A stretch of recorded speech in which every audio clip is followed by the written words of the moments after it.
പുതിയൊരു വീഡിയോയിലേക്ക് എല്ലാവർക്കും സ്വാഗതം. ഞാൻ പറയാൻ പോകുന്നത് 4 തരം ആസനങ്ങളെ കുറിച്ചാണ്. നിന്നുകൊണ്ട് ചെയ്യുന്ന ആസനങ്ങൾ, ഇരുന്നു കൊണ്ട് ചെയ്യുന്ന ആസനങ്ങൾ, മലർന്നു കിടന്ന് ചെയ്യുന്ന ആസനങ്ങൾ, കമിഴ്ന്നു കിടന്ന് ചെയ്യുന്ന ആസനങ്ങൾ. ഞാൻ പറയാൻ പോകുന്നത് നിന്നുകൊണ്ട് ചെയ്യുന്ന ആസനമായ താടാസനത്തെ കുറിച്ചാണ്. പർവ്വതം പോലെ ഉയർന്ന് ദൃഢകാലത്തോടെ നിൽക്കുന്നതിനെയാണ് താടാസനം അഥവാ താലാസനം എന്ന് പറയുന്നത്. താടാസനം ചെയ്യുന്നത് എങ്ങനെയാണെന്ന് നമുക്ക് നോക്കാം. കാലുകൾ രണ്ടും ചേർത്ത് വയ്ക്കുക. കൈകൾ രണ്ടും ശ്വാസമെടുത്ത് ഇരുവശങ്ങളിലൂടെ തലക്ക് മുകളിൽ ഉയർത്തി വിരലുകൾ തമ്മിൽ കോർത്തിണക്കി ഉള്ളം കൈ മലർത്തി വയ്ക്കുക.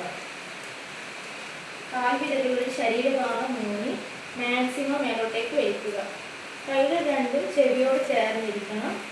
അങ്ങനെ നമ്മൾ നിൽക്കുന്ന സമയത്ത് നമുക്ക് ബാലൻസ് കിട്ടില്ല. ചിലപ്പോൾ ബാലൻസ് കിട്ടാൻ വേണ്ടിയിട്ട് നമ്മുടെ ബുധപേശികൾ ഉള്ളിലോട്ടേക്ക് വലിക്കുക അഥവാ മൂലബന്ധം ചെയ്യുക എന്ന് പറയും.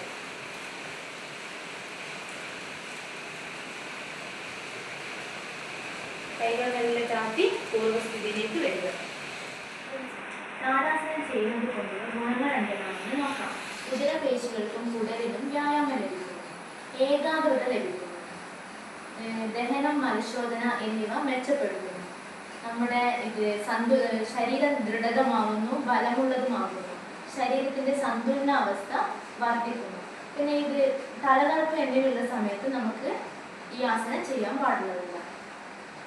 ആസനം ചെയ്യുന്നതിന് മുന്നേ നമ്മൾ ലഘു വ്യായാമങ്ങൾ അഥവാ ശിഥിലീകരണ വ്യായാമങ്ങൾ ചെയ്യേണ്ടത് അത്യാവശ്യമാണ്. അത് ഞാൻ കഴിഞ്ഞ വീഡിയോയിൽ പറഞ്ഞിട്ടുണ്ട്. കഴിഞ്ഞ വീഡിയോ കാണാത്തവർ അതൊന്ന് കാണേണ്ടതാണ്.